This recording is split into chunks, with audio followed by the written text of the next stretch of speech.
The Louisiana sun blazed mercilessly over Cole Elementary School in Baton Rouge, casting long shadows across the weathered basketball court.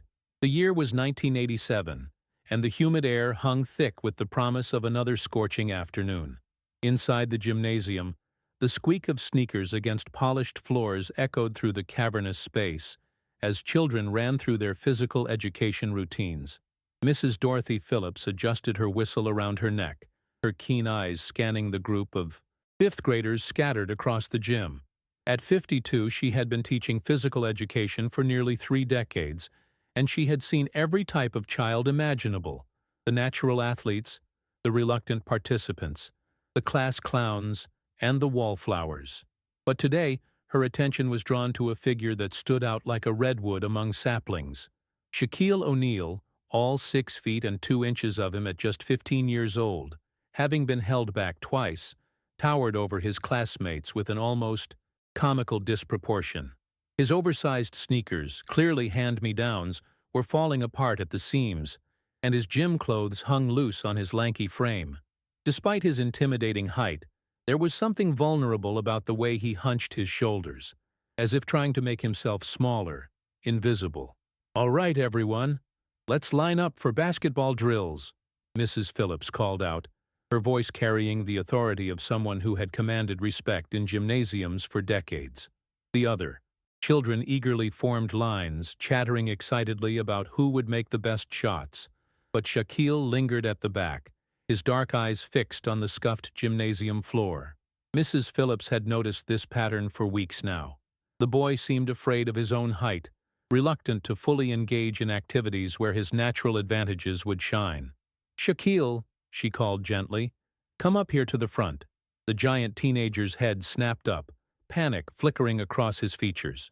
"No, ma'am, I'm good back here," he mumbled, his voice barely audible above the gymnasium's ambient noise. Mrs. Phillips had seen this before. Children who felt different, out of place, trying desperately to blend into the background. But something about Shaquille's situation tugged at her heartstrings. She walked over to him, her footsteps deliberate but kind. "Son," she said quietly, placing a gentle hand on his arm, "why are you hiding from what God gave you?" Shaquille's eyes met hers briefly, before darting away. "I don't want to hurt nobody, Mrs. Phillips. Kids always saying I'm too big, too clumsy. Yesterday in math class, Marcus said I was a freak." The words hit Mrs. Phillips like a physical blow. She had heard similar stories countless times, children being cruel to those who were different, not understanding the power of their words. But she also recognized something else in Shaquille's voice: potential, wrapped in self-doubt. "Shaquille O'Neal," she said firmly, "look at me." Reluctantly, he raised his eyes to meet hers. "Do you know what I see when I look at you?" she continued. "I see a young man who has been blessed with something special. Your height isn't a curse. It's a gift, and gifts are meant to be used, not hidden away." Around them, the other students had begun their dribbling exercises, the rhythmic bounce of basketballs creating a percussion soundtrack to their conversation. Mrs. Phillips gestured toward the basketball hoop. "I want you to try something." "For me?" she said. "Just once. Walk up to that basket and try to make a shot." Shaquille shook his head vigorously. "I can't, Mrs. Phillips. I'm not good at this stuff. I'm just big." "Being big isn't your problem, son," she replied with a knowing smile. "Not believing in yourself is your problem." The other children had started to notice the conversation, some pointing and whispering. Mrs. Phillips saw Shaquille's shoulders tense up even more as he became aware of the attention. "Tell you what?" she said, lowering her voice to a conspiratorial whisper. "How about we make a deal? You stay after class today, just you and me. No audience, no pressure. Just an old teacher and a student working together. What do you say?" Shaquille considered this for a long moment, his internal struggle playing out across his expressive face. Finally, he nodded slightly. "Good," Mrs. Phillips said with satisfaction. "Now, for the rest of today's class, I want you to just observe. Watch how the other kids move, how they handle the ball. Sometimes the best learning happens when we're paying attention." As the class continued, Mrs. Phillips found herself stealing glances at Shaquille. She watched as his eyes tracked the basketball's movement with an intensity that suggested natural athletic instincts. She saw how his long arms moved with surprising grace when he thought no one was looking. Most importantly, she saw past the awkward teenager to the potential that lay beneath. When the final bell rang and the other students rushed out of the gymnasium, chattering about lunch and recess, Shaquille remained behind as promised. The sudden quiet felt almost profound after the chaos of 30 children running around. "All right, son," Mrs. Phillips said, picking up a basketball and tossing it gently in his direction. "Let's see what you can do when no one's watching but me." Shaquille caught the ball awkwardly, holding it as if it were made of glass. "I don't know where to start, Mrs. Phillips." "Start by just feeling comfortable with the ball in your hands," she said. "Don't worry about shooting yet. Just dribble a little. Get used to the weight of it." As Shaquille began to bounce the ball tentatively, Mrs. Phillips felt something shift in the gymnasium's atmosphere. This wasn't just about basketball, this was about a young man learning to embrace who he was meant to be, and she was determined to be the teacher who helped him discover it. The afternoon sun streamed through the high windows, casting everything in golden light, and for the first time since school started, Shaquille O'Neal began to stand a little taller. 3 months had passed since that first afternoon session, and the transformation was becoming undeniable. Every Tuesday and Thursday after school, the Cole Elementary Gymnasium became a sanctuary where a dedicated teacher and her extraordinary student worked together in quiet determination. Mrs. Phillips arrived early on this particular Thursday, unlocking the gymnasium doors as the autumn Louisiana air carried the scent of fallen leaves and the promise of cooler weather. She had developed a routine now, setting up cones, arranging basketballs, and preparing drills that would challenge Shaquille without overwhelming him. The sound of size 17 sneakers squeaking against the gymnasium floor announced his arrival before she even saw him. But these weren't the falling-apart shoes from 3 months ago. Mrs. Phillips had quietly arranged, through the school's assistance program, to get him properly fitted athletic shoes, claiming they were extras from the sports department. "Afternoon, Mrs. Phillips," Shaquille called out, his voice carrying more confidence than it had in September. He was still impossibly tall and gangly, but there was something different in the way he carried himself, less hunched, more purposeful. "Good afternoon, Shaq," she replied, using the nickname that had naturally evolved between them. "Ready to work on those post moves we talked about?" Over the past few months, their sessions had evolved from basic dribbling exercises to more complex basketball fundamentals. But more importantly, they had become conversations about life, dreams, and the challenges of being different. "Mrs. Phillips," Shaquille said as he began his warm-up stretches, "can I ask you something?" "Of course, son. What's on your mind? Why do you stay after school to work with me?" His question was direct, tinged with genuine curiosity. "I mean, you got your own family to go home to, right?" Mrs. Phillips paused, considering her answer carefully. She thought about her own children at home, her husband waiting for dinner, the stack of lesson plans on her desk, but she also thought about the responsibility she felt as an educator, not just to teach physical skills, but to nurture potential wherever she found it. "Shaq," she said finally, "do you know what a teacher's greatest reward is?" He shook his head, genuinely curious. "It's not the paycheck. Lord knows that's not much," she said with a laugh. "It's not even the recognition. It's the moment when you see a student discover something about themselves they never knew was there. That moment when they realize they're capable of more than they ever imagined." She picked up a basketball and began dribbling slowly as she spoke. "3 months ago, you walked into my classroom convinced you were nothing more than a tall, clumsy kid who didn't belong. But I saw something different. I saw coordination in the way you moved when you thought no one was watching. I saw intelligence in how quickly you picked up new concepts. I saw heart in how hard you tried even when you were scared." Shaquille stopped stretching and looked at her intently. "But most importantly," she continued, "I saw potential. Not just basketball potential, life potential. And when a teacher sees that kind of potential in a student, staying after school stops feeling like work and starts feeling like purpose." The sincerity in her voice seemed to impact Shaquille deeply. For a moment the 15-year-old's usual guardedness dropped completely. "My mama works 3 jobs," he said quietly. "She's always telling me to make something of myself, but I never knew what that meant. She can't come to school events or help with homework most of the time. She's just trying to keep food on the table." Mrs. Phillips felt her heart squeeze. She had taught enough children from struggling families to recognize the weight of adult responsibilities settling on young shoulders too early. "Your mama sounds like a strong woman," she said gently. "But you know what? Every parent needs help raising their children. That's what communities are for. That's what teachers are for." She gestured around the gymnasium. "This isn't just about basketball, Shaq. This is about learning that you deserve to take up space in this world. That being different isn't something to apologize for, it's something to celebrate. That you have value beyond just your height." They worked through drills for the next hour, but the conversation had shifted something fundamental in their dynamic. Mrs. Phillips found herself sharing stories about her own children, her dreams of maybe coaching high school basketball someday, her belief that every student had something special inside them waiting to be discovered. As they wrapped up the session, Shaquille made several smooth hook shots that would have impressed players twice his age. But what impressed Mrs. Phillips more was the growing confidence in his posture, the way he no longer apologized when he made a good play. "Mrs. Phillips," he said as they prepared to leave, "I've been thinking about trying out for the high school team next year." She felt a surge of pride but kept her expression measured. "What changed your mind?" "You did," he said simply. "You keep telling me I got potential. Maybe it's time I started believing it too."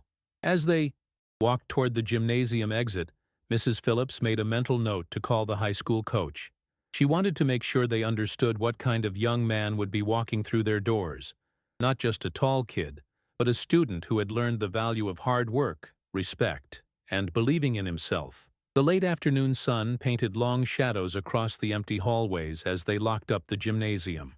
Neither of them could have imagined that this foundation they were building together would one day support not just a basketball career, but a legacy that would inspire millions. But Mrs. Phillips had a feeling. Call it teacher's intuition, call it hope, call it faith. She had a feeling that Shaquille O'Neal was destined for something extraordinary. Spring of 1988 brought with it the familiar rhythm of Louisiana thunderstorms and the excitement of high school basketball tryouts. Shaquille had grown another 3 inches over the winter, now standing at an imposing 6'5", but more importantly, he carried himself with a confidence that would have been unrecognizable to the hunched, apologetic boy from the previous fall. Mrs. Phillips stood in the doorway of Cole Elementary's main office, watching through the window as Shaquille walked across the courtyard toward the high school building next door. He moved with purpose now, his long strides eating up the distance, his gym bag slung confidently over his shoulder. "Dorothy, you've been staring out that window for 10 minutes," said Principal Martinez, approaching with a cup of coffee and a knowing smile. "I take it your protege is trying out today?" "He is," she replied, unable to hide the mixture of pride and nervousness in her voice. 8 months of after-school sessions, and today we find out if it was all worth it." "Are you kidding me?" Principal Martinez laughed. "That boy has grown 6 inches in height and about 10 feet in confidence since September. Whatever you've been doing with him, it's working." Mrs. Phillips nodded, but her teacher's instincts were still worried. High school was different. The expectations were higher, the competition fiercer, and the coaches less patient with developing talent. She had called Coach Johnson twice to discuss Shaquille's potential, emphasizing his work ethic and coachability over his raw skills. 3 hours later, she was grading papers in her classroom when she heard the unmistakable sound of size 17 sneakers running down the hallway. The gymnasium door burst open and Shaquille appeared, his face lit up with the biggest smile she had ever seen on him. "Mrs. Phillips! Mrs. Phillips!" he called out, practically bouncing on his feet. "I made the team.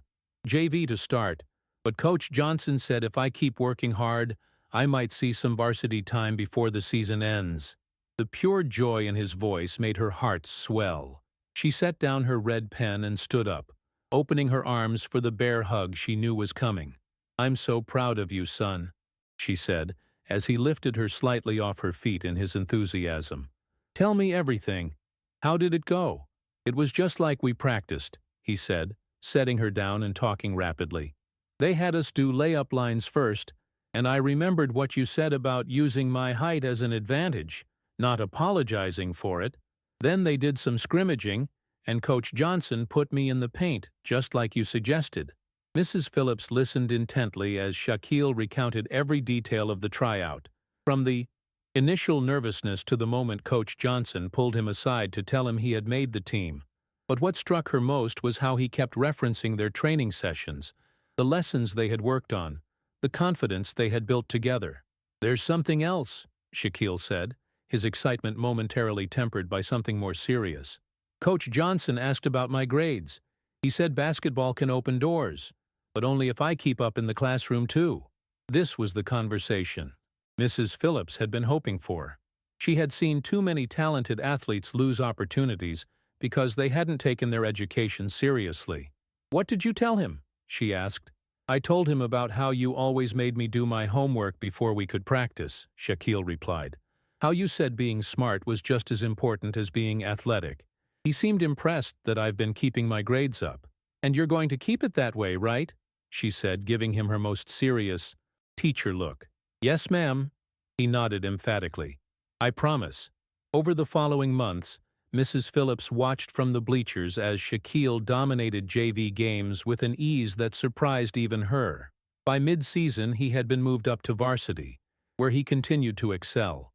But more than his athletic success, she was proud of how he carried himself, with humility, respect for his teammates, and gratitude for the opportunities he was receiving. One evening after a particularly impressive game, where Shaquille had scored 28 points and grabbed 15 rebounds, he found Mrs. Phillips in the parking lot. "Mrs. Phillips," he said, "I got something to tell you." The seriousness in his tone made her pause. "What is it, Shaq?" "College scouts have been coming to games," he said. "Coach Johnson thinks I might get scholarship offers. Real ones. To big schools." Mrs. Phillips felt her eyes begin to water. This was the dream scenario, the one she had hardly dared to hope for when she first saw that awkward, self-conscious boy in her gymnasium. "That's wonderful, son," she managed to say. "But remember what we talked about. Education first," he finished with a grin. "I know. I won't forget that. I won't forget any of it." He paused, looking suddenly younger despite his towering height. "Mrs. Phillips, I don't know how to thank you for what you did for me. If you hadn't made me stay after school that first day—" "Shaquille O'Neal," she interrupted gently, "all I did was show you what was already there. The talent, the heart, the determination. That was all you. I just helped you see it." As she drove home that night, Mrs. Phillips reflected on the journey they had taken together. In less than a year, she had watched a frightened, self-doubting teenager transform into a confident young man with limitless potential. She knew that whatever happened next, college, and perhaps even beyond, Shaquille would carry the lessons they had learned together. She couldn't have imagined then that those lessons would eventually help him become one of the most dominant players in basketball history, or that the confidence they had built in a small Louisiana gymnasium would one day be displayed on the world's biggest stages. But she had a feeling that this was just the beginning of something extraordinary. 35 years later, the October morning sun cast long shadows across the parking lot of what was now called Dorothy Phillips Elementary School. The building had been renamed in honor of its longtime physical education teacher, who had retired 5 years earlier after a career spanning 4 decades and impacting thousands of students. At 78, Dorothy Phillips moved more slowly than she once had, but her eyes still held the same keen intelligence and warmth that had once encouraged a frightened teenager to believe in himself. She was in her small garden behind the modest ranch house she had called home for 30 years, tending to her late-season tomatoes, when she heard the unmistakable sound of multiple vehicles pulling into her driveway. "Now who on earth," she muttered to herself, brushing dirt from her hands as she made her way around to the front of the house. What she saw took her breath away. A convoy of black SUVs had pulled up to her home, and stepping out of the lead vehicle was a figure she would have recognized anywhere, despite the passage of decades. At 7'1" and 325 pounds, Shaquille O'Neal still commanded attention wherever he went. But there was something different about his presence today. A gentleness, a reverence that spoke to the significance of this moment. "Mrs. Phillips," he said, his famous voice carrying across the small front yard, "I hope you don't mind the surprise visit." Dorothy felt her hand go to her heart, emotions threatening to overwhelm her. She had followed his career from afar. The college dominance at LSU, the NBA championships, the Hall of Fame induction, the business success, the television career. But standing in her driveway now wasn't the global superstar the world knew. This was still, somehow, the young man she had once helped find his confidence. "Shaquille O'Neal," she said, her voice thick with emotion. "You get over here and give me a hug this instant." The embrace that followed was witnessed by a small crowd that had begun to gather.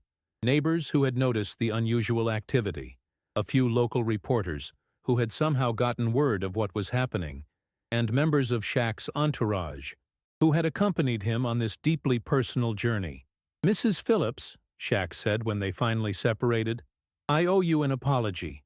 35 years is way too long to go without saying thank you properly." "Nonsense," she replied, wiping tears from her eyes. "I've been following your career. I'm so proud of everything you've accomplished." "That's just it," he said, his voice becoming more serious. "None of it would have happened without you. Do you remember what you told me that first day? About not hiding from what God gave me?" Dorothy nodded, the memory as clear as if it had happened yesterday. "That conversation changed my life," Shaq continued. "Not just my basketball career, my entire life. You taught me that being different wasn't something to be ashamed of. You showed me that I had value beyond just my height. You made me believe in myself when nobody else would." He gestured toward one of the SUVs, where several people were carefully unloading something large and covered with a protective cloth. "I brought you something," he said with a smile, that reminded Dorothy of the excited teenager who had once burst into her gymnasium to announce he had made the high school team. Actually, a few somethings. The first gift was unveiled to reveal a custom-made bronze plaque, beautifully crafted and engraved. Dorothy read the inscription through tears. "To Mrs. Dorothy Phillips, the teacher who saw potential when others saw problems, who offered patience when others offered judgment, who gave hope when others gave up. Your belief in one awkward student changed not just his life, but the lives of millions who were inspired by his journey. With eternal gratitude, Shaquille O'Neal." "Oh my goodness," Dorothy whispered, her hands trembling as she traced the raised letters. "That's going in the school gymnasium," Shaq explained. "But this next one is just for you." The second revelation left Dorothy speechless. It was a check, made out to her personally, for $50,000. "Shaq, I can't accept this," she protested. But he held up a gentle hand. "Mrs. Phillips, you spent your entire career underpaid and underappreciated, giving everything you had to kids like me. This isn't charity. This is a long overdue payment for services rendered. Services that changed the trajectory of my entire life." But he wasn't finished. The final gift was perhaps the most meaningful of all. A full scholarship fund established in her name at the school, designed to help underprivileged students participate in sports and educational programs. "Every year," Shaq explained, 5 students who remind us of who I used to be, kids who might be struggling, who might feel different, who might just need someone to believe in them, will get the support they need to chase their dreams. Just like you supported me." Dorothy found herself unable to speak, overwhelmed by the magnitude of his gesture. But Shaq wasn't done talking. "You know what the most important thing you taught me was?" he continued. "It wasn't basketball fundamentals or even confidence. It was gratitude. You showed me that when someone lifts you up, you have a responsibility to lift others up too. This scholarship fund isn't just my gift to you, it's our gift to the next generation."